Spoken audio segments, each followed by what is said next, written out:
Bago ako naging B-Mobile member, dati akong OFW. Caregiver ako sa Israel ng almost 8 years. Pero bago pa ako napunta ng Israel, pumunta rin ako sa ibang bansa, sa ibang lugar. So nagtrabaho ako sa Korea, nagtrabaho ako sa Saudi. So ang trabaho ko doon, syempre mag-alaga ng matanda. Sana nanay ko yung inaalagaan ko, kasama ko, pero ibang lahi o ibang tao. Nung mga panahon na meron akong inalagaan na matanda na nagkakalat siya ng dumi, naiihi siya sa panty niya. Minsan, pag pinapakain mo siya, pahirapan, yung mumurahin ka pa niya. Dahil akala niya pinipilit mo talaga siyang kumain. Pero syempre, bilang caregiver, kailangang ibigay mo sa kanya yon.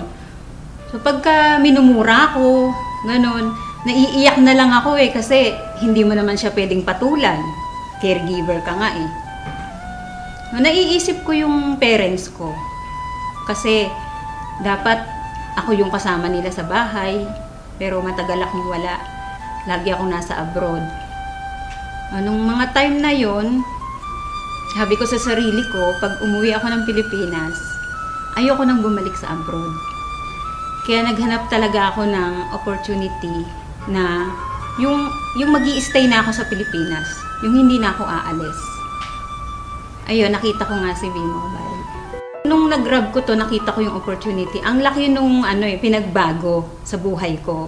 Pinangako ko kasi sa sarili ko nga na ayoko na mag-abroad. Yung gusto ko makasama ko ng family ko rito. Kasi syempre tumatanda na yung parents ko. Yun yung nag-push din sa akin para gawin ko si B-Mobile. Hindi kagaya nung nagtatrabaho ako as a caregiver, ginagawa ko lang yun kasi trabaho ko yun. So wala akong choice. Pero dito, bilang B-Mobile technopreneur, nade-develop din yung pagkatao ko. Yung sabi ko sa sarili ko, ay marunong din pala talaga ako makipag-usap. Yung isang pinagpapasalamat ko na nandito ako ngayon sa B-Mobile, yung nagkaroon ako ng time sa sarili ko, nakakapunta ako sa iba-ibang lugar. Kasi sabi ko noon, pumupunta ako ng abroad, pero ang Pilipinas hindi ko nalilibot. So ngayon nagagawa ko na siya. Napupuntahan ko na yung mga lugar na hindi ko napupuntahan noon dito sa Pilipinas. Sa mga OFW, huwag silang matakot na umuwi ng Pilipinas. Kasi noon nalulumo ako sa tuwing sasabihin nila sa akin na, di bali nang mamatay dito sa abroad kahit may gera. Ayaw namin umuwi kasi nandiyan kami sa Pilipinas. Ganun na ba talaga kahirap yung Pilipinas para ganun lang sabihin nila? Tapos yung kahit na malayo sila sa mga anak nila, sa pamilya nila, basta ang mindset nila, ang nasa isip nila, sa abroad lang nila mararanasan na magkaroon ng pera, na maibigay sa pamilya yung pangarap na gusto nila. Hindi ka palaging malakas.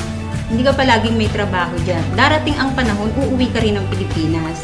So ang sabi ko, kung gagawin nyo si B-Mobile, pag uwi nyo ng Pilipinas, meron na kayong ipon, meron na rin kayong gagawin. Sabi ng kuya ko sa akin, nung niyayaya ko siya, sabi niya sa akin, wag mo na nga akong isali sa ganyang kalokohan. Sabi niya. Sabi ko, hindi naman kalokohan si B-Mobile, kasi negosyo nga yan eh. Pinapakita ko nga sa'yo na dito, maliit lang yung capital, tapos may malaking potential income, sabi ko sa kanya. So sabi niya sa akin, baka mamaya magpasali ka dyan ng mga tao. Yun pala, scam yan. Sabi niya, di madadamay pa kami niyan. Pati ko niyayaya mo, madadamay din ako, sabi niya. So, syempre na-hurt ako kasi hindi ibang tao yung nagsabi sa akin eh. Kumbaga, kapatid ko siya eh. Anong time na yon, sabi ko sa kanya, sabi ko sa sarili ko, hindi ako titigil sa B-Mobile. Hindi ako titigil hanggat hindi ka naniniwala sa akin, hanggat hindi ka sumasali sa akin, at hanggat di ko napapatunayan sa'yo na totoo si B-Mobile. So, good news, kasali na siya sa B-Mobile. Huwag kang titigil kung ano yung naumpisahan mo. Kasi, gusto mo bang bumalik uli sa abroad? Gusto mo ba uling magtrabaho sa abroad? Bumalik sa dati? Yung lagi kong tinatandaan. Kasi nga, di ba sabi ko sa'yo, natatakot ako na bumalik uli sa abroad. Sa Sa mga OFW na kagaya ko, subukan ninyo na mag-invest sa WeMobile. Hindi naman habang panahon na nasa abroad kayo. Darating ang time, hindi nyo na rin kakayanin magtrabaho. Sana lang, huwag pagiging OFW ang ipamana ninyo sa anak ninyo. Ang ipamana nyo sa kanila yung makapag-aral sila at pagkatapos nun, magnegosyo sila. So, ito na yung chance ninyo. I-grab nyo na to kasi bihira yung opportunity na ganito. Na hindi lahat ng company na nasasalihan ninyo kagaya ng WeMobile.